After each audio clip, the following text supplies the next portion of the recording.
Hey, welcome to Socialism for All. This is the first file of the year being recorded on January 5, 2026. And what did you all get up to during your end-of-year vacation, or at least weekend if you got at least one of those things? Well, whatever you did, you probably weren't as busy as the U.S. government, which sent its military to invade the sovereign country of Venezuela, kidnap its president, and transport him to the United States to be held for, quote, trial, although his next court date apparently isn't until mid-March, 2.5 months from now, and then declare that they will be running the country. Trump even said out loud this time that it was about stealing Venezuela's oil reserves, currently thought to be the largest in the world, surpassing anything in the Middle East, which prompted some objections, some limited objections from the quote-unquote opposition party, really fascist collaborating party, the Democrats, who through Hakeem Jeffries issued a statement basically questioning some of the methods, but not the underlying premise that Maduro is a quote-unquote brutal dictator. Although, look at the United States right now. That's the same thing they've been saying about Trump. Very inconsistent there. Also, the U.S. imprisons far more people than Venezuela does, let alone the CIA torture sites that the United States runs around the world. So what exactly is this brutality that the United States is so uniquely qualified to comment on and do something about, when they're not imposing lethal sanctions on Venezuela, by the way? And speaking of sanctions, the U.S. says that it may not end there. They are also eyeing Cuba as the next potential recipient of what we could call the Venezuela treatment. All this comes among a looming financial crisis in the United States, with ballooning debt and an end-of-year repo market crunch that exceeded expectations. Also, the stock market rallied a bit on news of the invasion of Venezuela, as the exploiters trading there got a temporary confidence boost that if the U.S. steals enough resources from Venezuela, it could help to prop up the economy a little bit longer. Meanwhile, the Act Now to Stop War and End Racism Coalition, or the Answer Coalition at answercoalition.org, helped to organize and promote emergency rallies around the U.S. as an initial response of the organized working class against what is going to be clearly a new year of imperialist aggression and crisis. Side note, although I don't feel that there currently is a socialist or communist party in the U.S. that is the party everybody should go join, there are parties and organizations active all over the country, and it's important for everyone to get involved in these local networks of people, get to know people, build up your contacts with them, because this is the infrastructure that we have to build off of as we continue to build our movement. In some cases, criticizing and changing parts of it, but that's basically the people who have been active up to this point. A lot of them, not all of them, are very well informed. They know a lot of people. They know a lot about history, including local history that may not be written down anywhere. And when events like this happen, it's those community networks, email lists, phone trees, things like that, that don't always get put on social media. That is how the initial round of alerts go out. So don't be an armchair leftist, let alone a communist. You have to be involved in the movement in order to influence it, or really even just to understand it, which again is a prerequisite to influencing it. And that's not just done by angry comments on the internet. In fact, very little of it is done with angry comments on the internet. It happens through relationships and conversations and building trust. This can lead to movements that can change conditions and make gains in the struggle, which again is going to influence then the mass movement. So what are the tasks of the working class movement in the U.S.? Well, I've been talking about this for years, so if you've been listening to this, a lot of it's going to be familiar. But number one, break with the Democratic Party. We need independent working class organization and a working class party, which grows out of the economic struggle. That political arm grows out of the overall economic struggle, which primarily is waged by the labor unions. So number two is building up the labor unions, and that's going to influence number one. They're really interlocked, though, because a lot of the labor unions are very bound up with the Democratic Party, which is a genocidal imperialist party. They go along with every single major piece of imperialist aggression that the U.S. sponsors and enacts on the world stage. And just overall, they have nothing to do with an anti-capitalist movement, nor with an anti-colonialist or anti-imperialist movement, which really, again, needs to be linked under proletarian communist leadership to the movement for socialism against capitalism. This is key in Marxism-Leninism. Go back and read Lenin's writings about Comintern policy with regard to linking the struggle for socialism in the imperialist countries with the anti-colonial, anti-imperialist efforts in the developing countries. So overall, the working class in any imperialist country has to throw off imperialist or capitalist influence, because the capitalists are constantly trying to compromise any independent working class organizing, whether it's sucking you into their political parties directly, as in supporting, funding, and being a member of those parties, or getting you talking according to their desired talking points through the corporate media, which they spend billions on, billions that they'd rather keep in their pockets, but they spend it on the media and on promoting all this pro-capitalist messaging because it's one of the weapons that they have in their arsenal to promote false consciousness among the workers, getting the workers to think that their interests are somehow aligned with those of the capitalists. And we know that they take advantage of every weapon that they have at their disposal. So if they think anything's going to work, they're going to give it a try, and they're going to fund that. Now, it doesn't work on everyone, and some people are able to see through that and to help others to see it in a more critical light, and that can be effective for us. In fact, it has to be, because that's what we need to do to push back on it. And where does that take you? How far do you go with that? Well, all the way up to revolutionary consciousness. We don't stop at anything short of that because, although it may take people some amount of time to see the need for that nothing else is really going to work, we communists must agitate, educate, and organize toward that goal, which is an achievable goal. It is possible for us to do that. I mean, if you're listening to this right now, you probably listen to similar messaging as well, and you probably weren't this far to the left at some point in your life. If you can come around, a lot of other people can too. The next step then is organizing so that we can amplify these messages and keep reaching more and more people, and then pulling them into useful action. At this stage, again, I don't think that we have the one party that just everybody should join. That will emerge at some point. I don't think we're there yet. I do think, though, that a likely path from where we are now to that point is for people with more class consciousness to get involved in the bigger tent organizations that are out there. And historically, things like the Green Party or more recently DSA. Actually, these two were founded around the same time, but the Green Party got big a little earlier, and then DSA got big later with Bernie Sanders. I mentioned both of these organizations not because I think that they're great organizations that are going to go the distance and lead the revolution, but from where we are now in 2026, they are a lot of times sort of the biggest game in town in a lot of areas of the country, and they are forums where you can meet other people who have been studying Marxism maybe online in your spare time, just like you have been doing. And although DSA, for example, has a big problem with opportunism toward the Democratic Party, you're going to find people also who are more like you, Marxist-Leninist, or at least something similar. And if you can start a study group with those people, maybe you get half a dozen going, that can turn into the nucleus of something later on. I'm not the one to tell you exactly what that's going to be, but there's a potential there for some of those groups to start federating on a county level, a state level, a regional level, and start to build the infrastructure and influence of an actually Marxist network and bring that back to the U.S. landscape, maybe in a way better than it has ever existed before. Bottom line, something like that does need to emerge because all the Democratic Party opportunism and reformism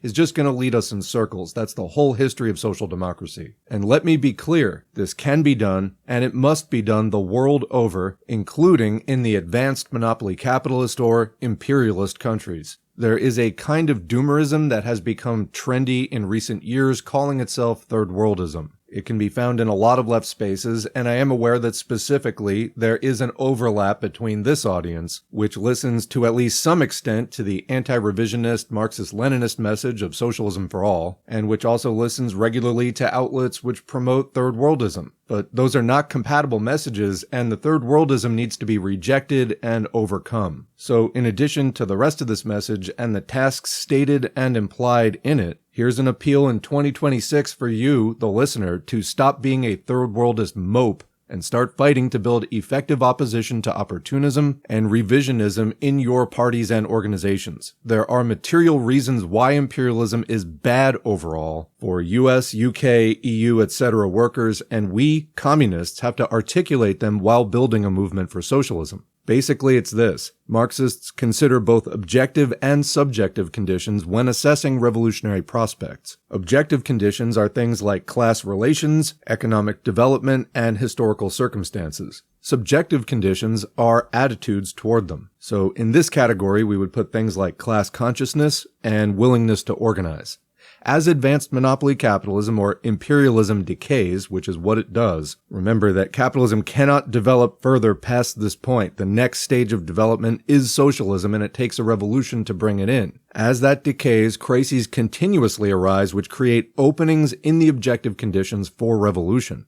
What's lacking so far is the subjective factor: class consciousness, organizations, and militancy among working people. Building this subjective factor is the main communist task. The crumbs of empire, what we call super profits or profits extracted from imperialist projects abroad, which are then imported and thrown at workers in the imperialist countries by their quote-unquote home capitalist classes, are intended to weaken class consciousness and revolutionary resolve.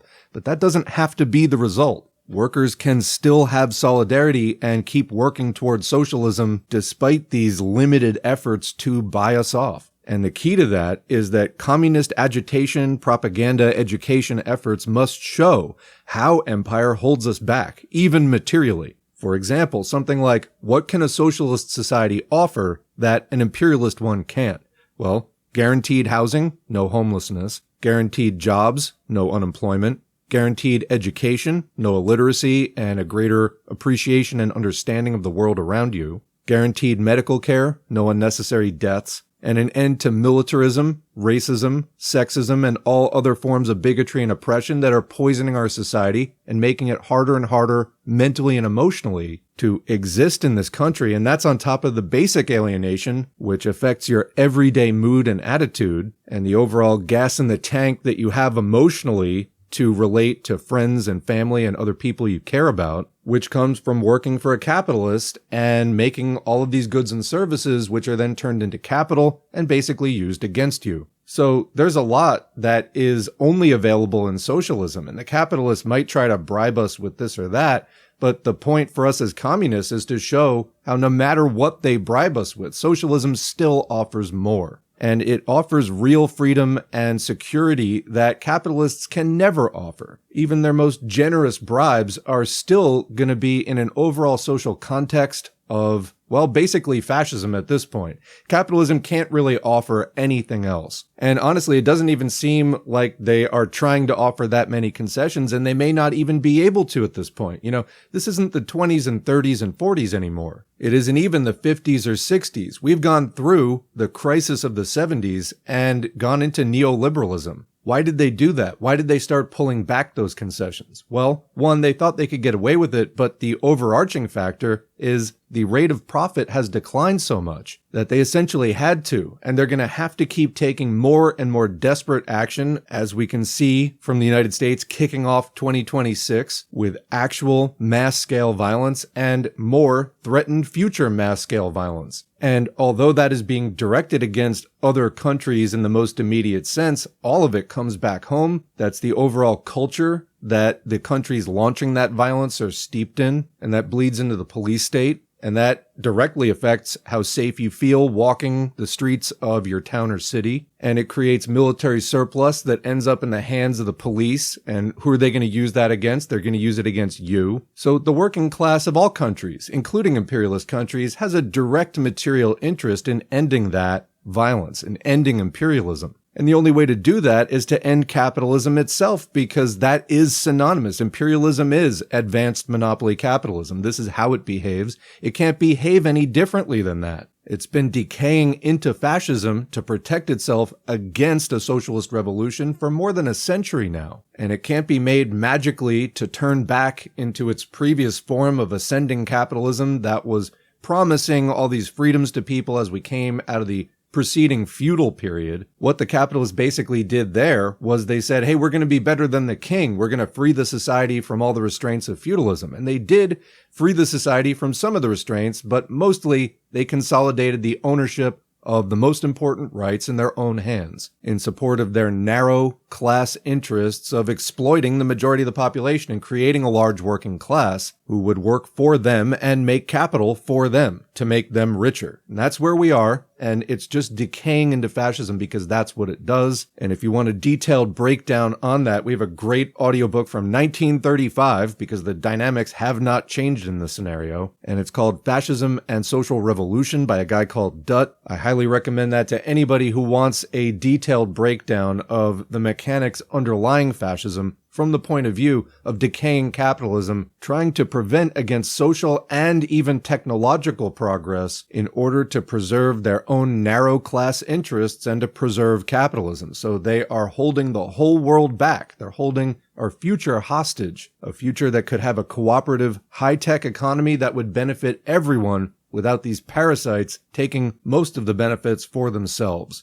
So all these things that we just discussed, the downsides, the negatives of empire, do you think that the tiny crumbs that they sprinkle our way sometimes somehow outweigh all these other things, let alone the environmental catastrophe that is being brought about by not just the continuing fossil fuel use, which they're refusing to get off of, and then the AI data centers and all that, that's just increasing energy usage, let alone using up the fresh water to do the cooling of these computing centers. All this, it's compounding rapidly. You think that the tiny crumbs they send our way once in a while somehow outweigh these things? Well, you might if your class consciousness is low. And that is unfortunately the state that a lot of people who are in the heart of empire, the belly of the beast of capitalism, so to speak, are in, again, bombarded with media messages and just everyday messages about the way you're supposed to live and that capitalism is good and all this other stuff. Because where are the organizations that are pushing back on that messaging?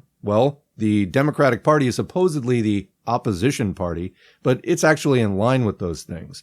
And where are the labor unions? Where they still exist, they were taken over by pro-business leadership, or at least very conciliationist leadership that was not militant, let alone communist. And those are the main proletarian working class organizations, are the labor unions, and we're without even those. So people don't have a lot of a counterweight in either their basic economic organizations, like a labor union, or the political parties that grow out of a movement like that and are advocating socialism and an end to capitalism. People are largely without that. And that's what happens when you're brought up without that, is you get pulled into that more dominant capitalist orbit. You might know that something's wrong, or there's a contradiction, or something's not quite right, but you can't quite put your finger on it. Well, it can be hard to put your finger on it if you don't have any kind of background in social science or thinking critically about society, which is not something that is really taught in the schools as they are. But it gets a lot easier when somebody helps and when people come together in groups to help. And that's where communist leadership comes into play. That's why we study, so that we can help more people out, build that class consciousness. And then those people, some of them can go on to be teachers of other people. And eventually you've got something that can actually counterbalance and maybe even overcome that capitalist messaging. And on the material side, do you really think that workers can't be convinced that the few crumbs that the capitalists sprinkle on them are not enough to settle for? Do you really think that workers are just going to mindlessly go toward that and just ignore the fact that there's an entire world to win where we never have to worry about these things again as the struggle spreads over more of the world and is victorious for the working class? Of course workers can be convinced of that.